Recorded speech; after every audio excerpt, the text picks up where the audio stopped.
Olá, pessoal, tudo bem? Espero que estejam todos bem, belezinha?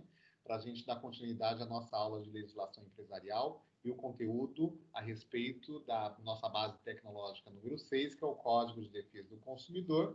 E hoje nós vamos falar sobre a responsabilidade pelos produtos e serviços. Nós já tratamos nas aulas anteriores a respeito do que é consumidor, do que é fornecedor, tudo a respeito dessa situação. Falamos um pouco sobre a responsabilidade, mas a gente não qualificou de forma detalhada. E é isso que nós vamos fazer hoje na nossa aula, tá bom? Falar sobre a responsabilidade pelos produtos e serviços, das práticas comerciais do fornecedor em relação ao fornecedor e encerramos esse conteúdo dentro do nosso módulo, tá bom? Vou deixar também uma atividade para vocês responderem logo mais, mas antes vamos primeiramente à nossa aula de hoje. A responsabilidade de produtos e serviços. Nós já falamos do que é consumidor, né? O consumidor é aquele que é a pessoa jurídica ou física, que é o adquirente final de determinado produto ou serviço, ou seja, ele adquiriu um produto ou um serviço e é o adquirente final, ele pode ser qualificado como consumidor, seja pessoa física ou seja pessoa jurídica. E a mesma coisa o fornecedor, pode ser pessoa física ou jurídica, desde que ela produza, comercialize, importe, construa, etc., né? Uma série de outras situações que já mencionamos. Então, quem fornece determinado produto ou serviço ao mercado é classificado como fornecedor. E quais são as responsabilidades desse fornecedor em relação ao consumidor? Em relação ao Código de Defesa do Consumidor, o que ele estabelece, né? Bom, a responsabilidade do fornecedor em relação aos produtos e serviços se dá pelo fato ou pelo vício. O que vem ser isso, essas duas situações? Quando a gente fala que um produto é defeituoso, né, um produto é defeituoso, ou mesmo um serviço é defeituoso, é quando ele não oferece a segurança que dele se espera e atinge diretamente o consumidor. Ele coloca em risco a vida do consumidor, ele coloca em risco a condição física e até psicológica do consumidor. Então, ele é um produto defeituoso. Nessa situação, aí a gente fala que a responsabilidade do produto ou do serviço é pelo fato. Então, é assim classificado no Código do Consumidor. Se é uma responsabilidade pelo fato, estamos falando de defeito. E se falamos de defeito, é aquela situação em que coloca em risco a saúde mental ou física do consumidor. E aí o fornecedor é responsável. Quando ocorre pelo vício, é quando não tem, na verdade, um risco imediato à vida, ou, não coloca em risco a vida do consumidor. Mas o produto ou o serviço é impróprio, é inadequado para o consumo, não alcançou o objetivo que se esperava quando foi adquirido pelo consumidor. E aí eu vou dar alguns exemplos para vocês, né? Por exemplo, aqui, o João adquire um celular com diversos recursos tecnológicos. Ao chegar em casa, observa que todos os recursos de fato não funcionam. De fato funciona, eles estão funcionando os recursos, menos o comando de fazer e receber chamada. Ou seja, ele comprou um telefone celular, tudo funciona no smartphone dele, menos fazer a ligação. Ora, um telefone se espera que tenha essa função ativa, né? Então, nós estamos aí diante de um defeito, de uma responsabilidade pelo fato, que é o defeito ou vício. Colocou em risco a saúde do João nessa situação? Não, né? A responsabilidade do fabricante é pelo vício, pois espera-se que o produto acima, do produto acima, que todas as suas funcionalidades sejam plenas. Não ocasionou, contudo, qualquer risco à integridade física do consumidor. Houve um vício, então é um produto viciado aquele ali, né? Então ele não se atingiu o objetivo que se esperava de um telefone celular. O exemplo 2. Eurípedes adquire um automóvel em uma concessionária e, ao sair pela primeira vez com o veículo, ao fazer uma frenagem, não foi correspondido, ou seja, ele tentou parar o carro e não teve correspondência quanto a isso, batendo na traseira de um ônibus e quebrando o braço, né? Nós estamos diante de uma responsabilidade de produto ou de serviço pelo fato ou pelo vício. Lembrando, pelo fato é defeituoso e coloca em risco a saúde em risco a vida, a saúde, seja física ou mental do consumidor. E vício quando não acontece isso, apenas o produto é imprestável para o que se espera. Óbvio que, nesse caso, nós estamos diante de uma responsabilidade referente a um defeito, ou seja, pelo fato, pois um item de grande importância como o freio não funcionar adequadamente colocou em risco a vida do consumidor. Então, aí a responsabilidade é pelo fato, tá bom? Que é um outro exemplo. Então, a gente teve do vício em relação ao aparelho celular, não colocou em risco a saúde do consumidor, mas é imprestável o aparelho celular. No caso 2, não. O automóvel colocou em risco, sim, as suas condições ali, a vida do consumidor. Então, nós estamos diante de uma responsabilidade pelo fato do produto. Agora, nesse terceiro exemplo, olha só, o Eurípides, que quebrou o braço no exemplo anterior, foi levado ao Hospital Paz Eterna. Ele é particular, hospital privado. Ele possui convênio médico, né, o Eurípides, há pelo menos 3 anos, e o referido hospital faz parte da rede de hospitais conveniados. No momento do cadastramento, a atendente afirma que o cartão dele, a carteirinha ali do convênio, está bloqueada por falta de pagamento, impedindo a internação. Então, ele está com o braço quebrado em razão daquele acidente, e na hora de fazer a sua cadastro na portaria do hospital, a pessoa que lhe atende fala que não, aquele convênio está bloqueado porque ele não pagou, né? Iniciou-se um bate-boca, a atendente entra em contato com a operadora do plano de saúde e recebe a informação por e-mail que o pagamento foi realizado há 2 semanas, mas não havia sido lançado no sistema. Nós estamos aí diante de uma responsabilidade em razão de um defeito ou de um vício? Observe a situação, hein? Ele está ali na situação, o braço quebrado, vai lá no hospital, o hospital fala que não, o convênio não aceita, porque estava realmente lançado que ele estava em débito com o seu plano de saúde, mas depois de uma conversa com a operadora, é remetida a informação de que realmente ele pagou na data correta, contudo, não havia sido lançado no sistema. Ora, quem deve fazer o lançamento no sistema? Não é a própria operadora de saúde? Então, nós temos aí uma situação que colocou em risco, nós estamos diante aí de uma responsabilidade pelo fato ou pelo vício? Houve um vício nessa situação?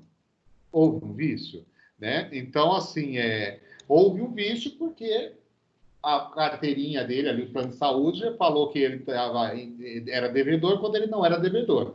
Por si, essa situação não colocou em risco a saúde dele. Mas, a partir do momento em que ele, já na situação fragilizada que se encontrava, que era com o braço quebrado de um acidente que ele sofreu.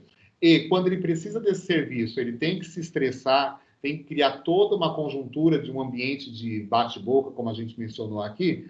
A partir desse momento, não colocou em risco a saúde, não só a saúde física, porque está com o braço quebrado e poderia ocasionar um agravamento dessa situação, mas também a saúde mental dele, porque ele confiou que o produto estava devidamente quitado ali, porque ele pagou, e na hora que ele precisou do serviço, não teve a correspondência dele. Então, nós temos aí as 2 situações. Pelo vício, porque o plano de saúde não se prestou ao que se precisava, né, naquele momento, e depois, em razão de ter colocado em risco a saúde dele física, porque ele estava com o braço quebrado, e a saúde mental, porque ele teve que se estressar, criar todo um ambiente de tumulto ali, né, na portaria do hospital, para finalmente ser atendido. Então, a situação aí são as 2, a responsabilidade do fato e pelo vício, tudo bem? Nesses casos, ou seja, quando o fornecedor de produtos duráveis ou não duráveis não atenderem ao que se presta, né, nessa situação de um vício, por exemplo, de defesa do consumidor, no artigo 18, estabelece, não necessariamente nessa ordem, 3 situações que o consumidor pode optar. É a opção do consumidor e não do fornecedor. Ele pode requerer a substituição do produto por outro igual ou equivalente, no caso do celular que a gente mencionou, pode pedir um outro igual ou de uma outra marca, mas que atenda às suas necessidades. Pode restituir a quantia paga e atualizada, ou seja, o que ele pagou, ele pode ter a restituição com devida atualização. E terceiro, pode ser abatido o preço proporcionalmente ao prejuízo que o vício ocasionou ao produto. Ou seja, tudo bem, se o produto ainda é prestável para alguma outra situação, faça o abatimento desse valor. Mas é a opção do consumidor, tá? Quem decide é ele, não é o fornecedor. Tudo bem? Vamos lá. Das práticas comerciais. Então, nós vamos falar aqui da oferta, da publicidade e da cobrança. Muito importante que o fornecedor siga corretamente tudo isso que o Código de Defesa do Consumidor estabeleça para que ele não sofra amanhã ou depois consequências danosas ao seu estabelecimento empresarial. A oferta de um produto ou de um serviço deve ser sempre de forma precisa, independentemente do meio de publicidade, se é na internet, se é no jornal, na televisão, sei lá, redes sociais em geral. Não importa, tá? Tem que ser muito claro e preciso. Não pode ter meias dúvidas, não pode ter dúvidas a respeito do que ele está oferecendo. Deve ser colocado de uma forma clara e objetiva, de forma que todos os consumidores entendam, e tudo em língua portuguesa. Evidentemente que a gente vê muitas propagandas, muitos meios de publicidade utilizando de palavras estrangeiras, que hoje já são muito conhecidas do consumidor, mas pelo Código de Defesa do Consumidor se estabelece que seja tudo em língua portuguesa e compreensível a todos. Em caso de produtos importados, os fabricantes e comerciantes devem manter componentes e peças de reposição enquanto for mantida a fabricação ou importação do produto no país. Então, quem importa produtos da Europa, da China, dos Estados Unidos, tem que ter peças aqui no Brasil para fazer a substituição em caso de necessidade do consumidor. A oferta obriga o fornecedor, ou seja, a partir do momento que ele foi uma publicidade equivocada, evidentemente que se for um erro muito grosseiro, tem outros meios de solucionar, mas a partir do momento que ele coloca determinada quantia que diz que tem à disposição, ele tem que cumprir isso para o consumidor. Isso aí no exemplo que nós tivemos na aula anterior, né, do caso do rapaz que comprou presente para o irmão, um telefone, e a Samsung, e depois a Americanas.com disse que a Samsung não tinha e que só ia oferecer depois de 6 meses. Então, a oferta tem que cumprir o que foi comprometido, né? Se não foi prometido, tem que cumprir. Então, isso também causa algum tipo de dano e a responsabilização do fornecedor em caso de não cumprimento. A publicidade, no artigo 36, diz que ela deve ser fácil e clara, né, para que todos entendam. Ela é enganosa, ainda que seja apenas em parte dela, né? Olha o exemplo que nós tivemos na aula passada, né, do caso da publicidade americana. Quando ela disse que ia entregar em 15 dias, ela foi parcialmente enganosa, né? Alguns de vocês até me responderam que ela foi eficiente porque conseguiu fazer a venda, né? Mas ela era enganosa porque não tinha aquele produto à sua disposição, né? A publicidade ela é considerada abusiva quando é discriminatória, incite a violência, medo, superstição e inexperiência. Nós estamos num momento muito, muito interessante para essa situação, porque a publicidade hoje ela tem que ser repensada, ela não pode ser igual de 10, 15, 20, 30 anos atrás, porque hoje o mundo ele está num mundo mais diverso, sempre foi, né? Mas agora a publicidade tem que ter essa responsabilidade, porque o fornecedor que utilizar de meios ardilosos ou que possa causar algum tipo de discriminação, que incite a violência, medo, superstição, etc. e tal, ele pode ser responsabilizado e, além de ter um dano muito grande à sua imagem, também é considerado uma prática abusiva e tem a sua penalidade prevista no Código de Defesa do Consumidor.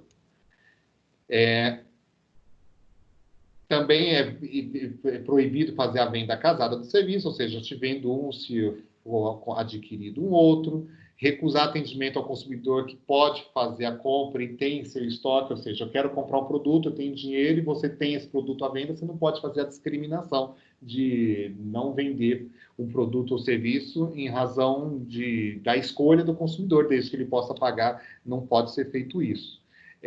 Enviar ao consumidor qualquer produto que ele não pediu, né? Era muito comum isso, cartão de banco, chegar na casa das pessoas, a pessoa não sabia o que era, ele acabava ficando com o cartão e adquirindo um produto que ele não queria, né? Prevalecer da fraqueza ou ignorância do consumidor em razão da idade para oferecer serviço, né? Isso é muito na questão dos consignados, né, dos empréstimos, isso é muito comum hoje em dia.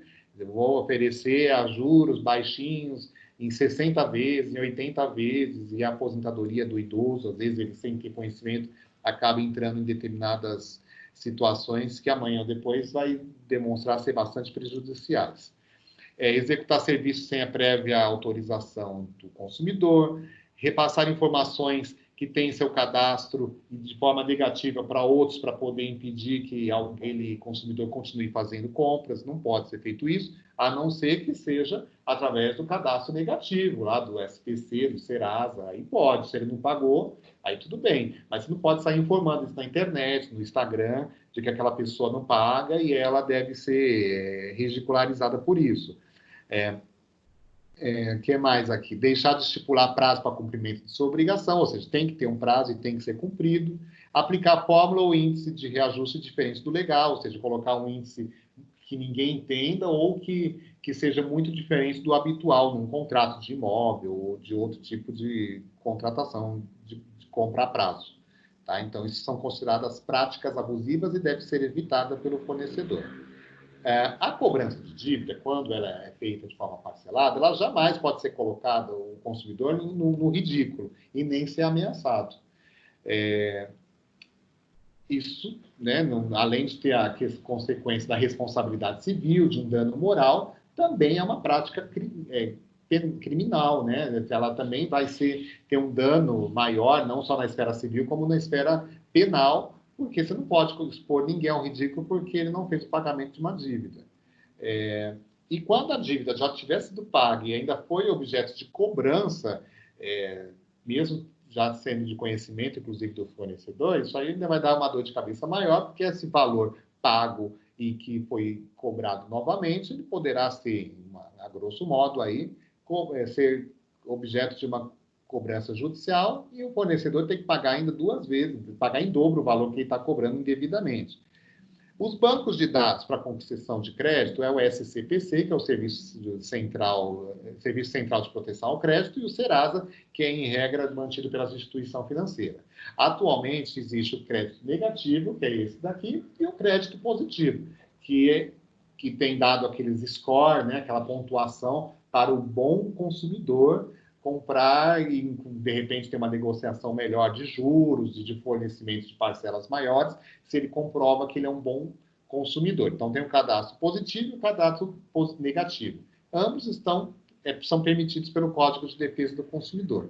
Então, a cobrança de dívida tem que ser feita da forma adequada, jamais de forma a expor o consumidor, que é a parte mais frágil e vulnerável da relação, ao ridículo. Tudo bem? Eu vou parar por aqui, porque eu vou deixar essas atividades depois com vocês, responderem com mais calma e tranquilidade. Utilizem esse material, o material que, na verdade, está em outra modalidade para vocês que eu deixei na aula passada, e também o material da primeira parte do Código de Defesa do Consumidor, para que vocês respondam e entreguem as atividades, tá bom? Pessoal, muito obrigado pela atenção. Vou encerrar aqui a nossa apresentação e estarei com vocês sempre à disposição no chat, nas postagens da nossa sala de aula virtual, tá bom? Um grande abraço e até a próxima.